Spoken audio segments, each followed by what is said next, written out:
عزیز طلباء و طالبات، السلام علیکم۔ آن لائن ٹیچنگ کے اگلے سبق کے ساتھ ہم آپ کی خدمت میں حاضر ہیں۔ میرا نام ملک عرفان علی ہے اور میں پاکستان انٹرنیشنل اسکول کے شعبہ اردو کی طرف سے آپ کو خوش آمدید کہتا ہوں۔ عزیز طلباء و طالبات، جیسا کہ آپ جانتے ہیں ہم سبق شاعروں کے لطیفے پڑھ رہے ہیں۔ آج اس سلسلے کا یہ تیسرا سبق ہے۔ آج ہم آخری 4 لطائف پڑھیں گے۔ یہ آپ کی درسی کتاب کے صفحہ نمبر 22 اور 23 پر موجود ہیں۔ ہم ان چاروں لطائف کی تفہیم کے ساتھ مشکل الفاظ کے معنی اور مفہوم بھی سمجھیں گے۔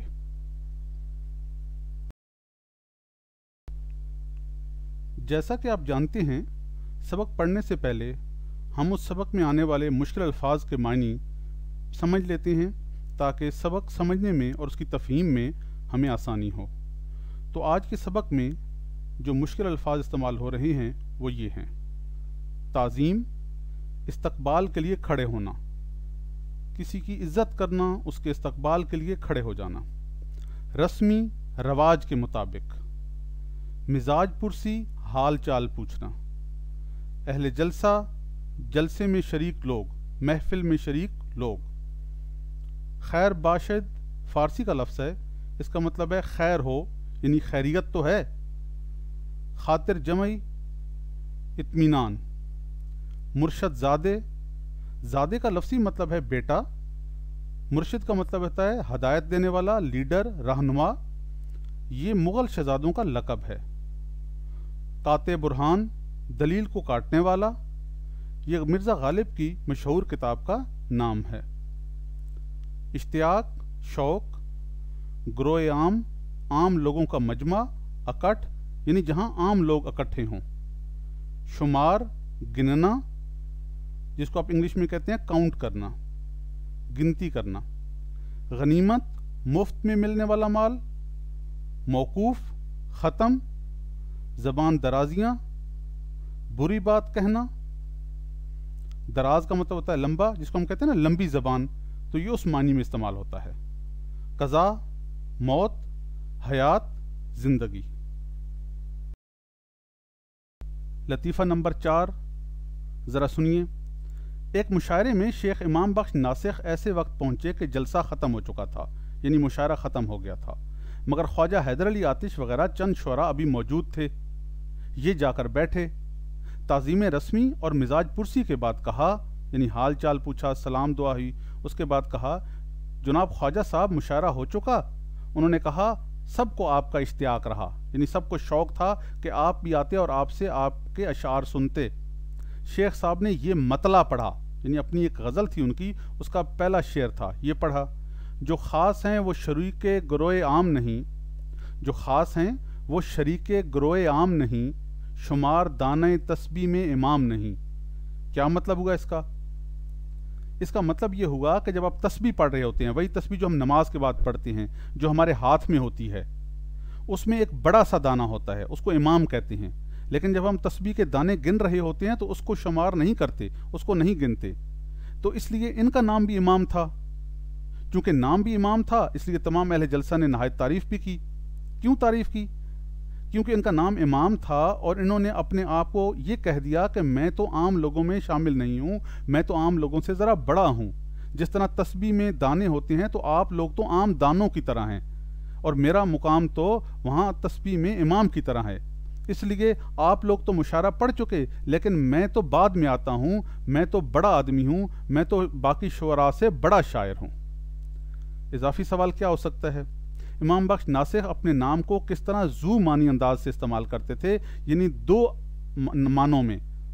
ایک تو ان کا نام امام تھا، اور دوسرا کس طرح استعمال کرتے تھے، یہ اس شعر میں مثال موجود ہے۔ تو اس حوالے سے یہ ایک اضافی سوال بن سکتا ہے۔ لطیفہ نمبر 5 سنیے۔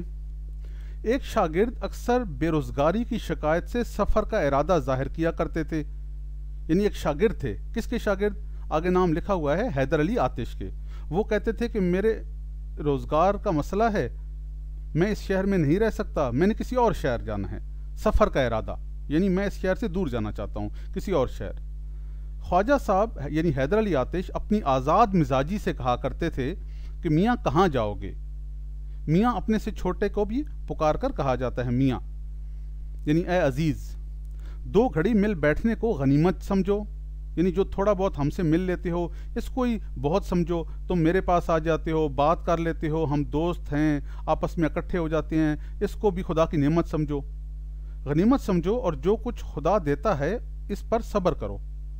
ایک دن وہ آئے اور کہا حضرت رخصت کو آیا ہوں یعنی اجازت لینے آیا ہوں، یعنی ارادہ پکا کر لیا جا رہا ہوں۔ فرمایا خیر باشد، کہاں خیریت تو ہے، کہاں جا رہے ہو؟ انہوں نے کہا یعنی اس شاگرد نے کہا کل بنارس کو روانہ ہوں گا۔ بنارس ایک شہر کا نام ہے، یعنی میں بنارس جا رہا ہوں، کچھ فرمائش ہو تو فرما دیجئے، یعنی وہاں سے کوئی کام ہو، کوئی چیز لانی ہو، کسی کو کچھ کہنا ہو تو بتائیں۔ آپ ہنس کر بولے، یعنی خواجہ حیدر علی آتش ہنس کر بولے اتنا کام کرنا کہ وہاں کے خدا کو ذرا ہمارا بھی سلام کہہ دینا۔ وہ حیران ہو کر بولے کہ حضرت یہاں اور وہاں کا خدا جدا ہے؟ اب دیکھیے کیسی زبردست بات کی ہے انہوں نے، خواجہ حیدر علی آتش نے، کہ وہاں جو خدا ہے اس کو میرا سلام کہنا۔ اب وہ آدمی، وہ شاگرد حیران ہوئے کہ وہاں کوئی خدا اور ہے، یہاں اور ہے، یہ کیسا معاملہ ہے بھائی؟ خدا تو ایک ہے پوری دنیا میں، اللہ تو ایک ہے، جب خدا وہاں یہاں ایک ہے تو پھر ہمیں کیوں چھوڑتے ہو؟ خواجہ صاحب نے کہا یہ جس طرح اس سے وہاں جا کر مانگو گے اسی طرح یہاں مانگو، جو وہااں دے گا یہاں بھی دے گا۔ اس بات نے ان کے دل پر ایسا اثر کیا کہ سفر کا ارادہ موقوف کیا اور خاطر جمی سے بیٹھ گئے۔ خاطر جمی سے یعنی اطمینان سے، اور موقوف یعنی ختم کر دیا، یعنی ان شاگرد نے یہ بات سن کر اپنا ارادہ ہی منسوخ کر دیا، کیونکہ ان کو یقین ہو گیا کہ جب خدا وہاں بھی اور یہاں بھی ایک ہی ہے تو جب وہاں جا کر اس سے مانگنا ہے تو یہاں ہی محنت کروں گا اور اللہ تعالیٰ یہاں ہی رزق میں برکت دے گا۔ اس میں اب لطیف پہلو یہی ہے کہ خواجہ صاحب نے کتنی خوبصورتی سے اپنی شاگرد کو سمجھایا، اور یہی اضافی سوال بھی بن سکتا ہے کہ خواجہ حیدر علی آتش نے اپنے شاگرد کو کیا دلیل دے کر اپنے شہر میں ہی رکنے پر راضی کر لیا۔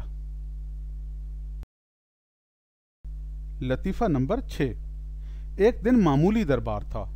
معمولی سے یہاں مراد عام نہیں ہے، معمولی کا مطلب ہے جو معمول کے مطابق ہو، رواج رسم قاعدے قانون کے مطابق ہو، جس کو آپ انگلش میں کہیں گے روٹین کے مطابق ہو، جو روز ہوتا تھا۔ دربار جہاں بادشاہ سلامت بیٹھتے تھے اور لوگ اور وزراء وہاں ان کے خاص لوگ بیٹھتے تھے، اور وہاں پر ریاست کے ملک کے مسائل بھی حل ہوتے تھے اور عوام سے اور خواص سے یعنی خاص لوگوں سے گفتگو بھی ہوتی تھی۔ استاد ابراہیم ذوق بھی حاضر تھے، یہ بہت بڑے شاعر ہیں۔ ایک مرشد زادے تشریف لائے۔ مرشد زادے یعنی مغل شہزادہ تھا۔ یہ دربار بہادر شاہ ظفر کا تھا۔ بہادر شاہ ظفر کے دربار میں ایک مرشد زادہ یعنی محل کے اندر سے ایک لڑکا آیا جو ان کے خاندان کا تھا۔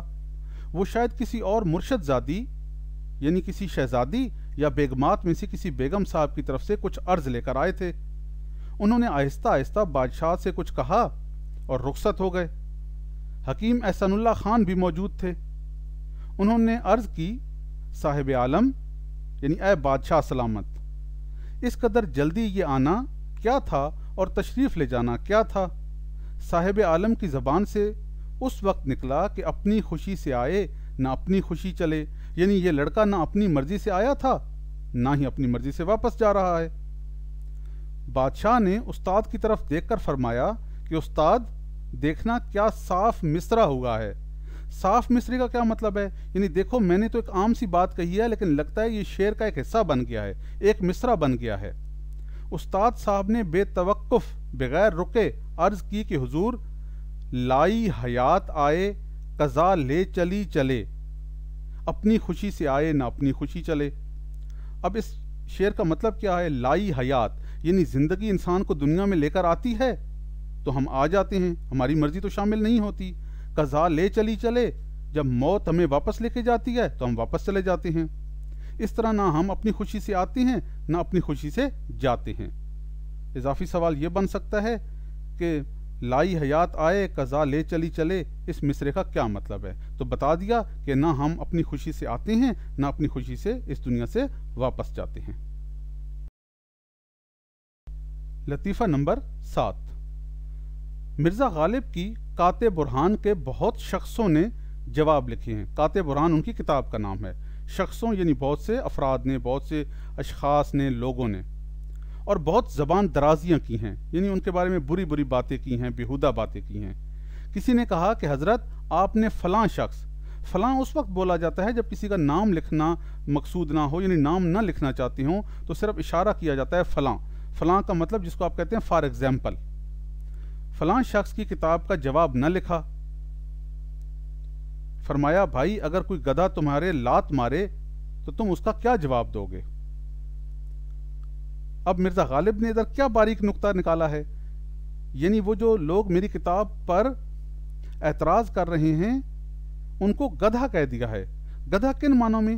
کہ وہ اتنی سمجھ اور عقل نہیں رکھتے، وہ میری کتاب کو مکمل طور پر چونکہ سمجھ نہیں پائے ہیں اس لیے اس پر اعتراض کرتے ہیں۔ اور یہی بچوں اضافی سوال بھی بن سکتا ہے کہ مرزا غالب نے اپنی کتاب پر تنقید کرنے والوں پر کیا تبصرہ کیا ہے، انہیں کیا کہا ہے۔ بچوں اس طرح آج کا یہ سبق اپنے اختتام کو پہنچتا ہے۔ اس کے ساتھ ہی ہمارا یہ سبق بھی مکمل ہو چکا ہے۔ ہم نے تمام لطائف کی پڑھائی مکمل کر لی ہے۔ آپ کو گروپ میں ایک ورک شیٹ بھیجی جا رہی ہے جس میں سارے سبق کے معروضی سوالات شامل ہیں، مصنف کے تعارف سے لے کر آج تک کے سبق کے۔ آپ نے پچھلی ویڈیوز کو دیکھ کر اور سبق کی دوبارہ پڑھائی کر کے اس ورک شیٹ کو مکمل کرنا ہے۔ اللہ حافظ۔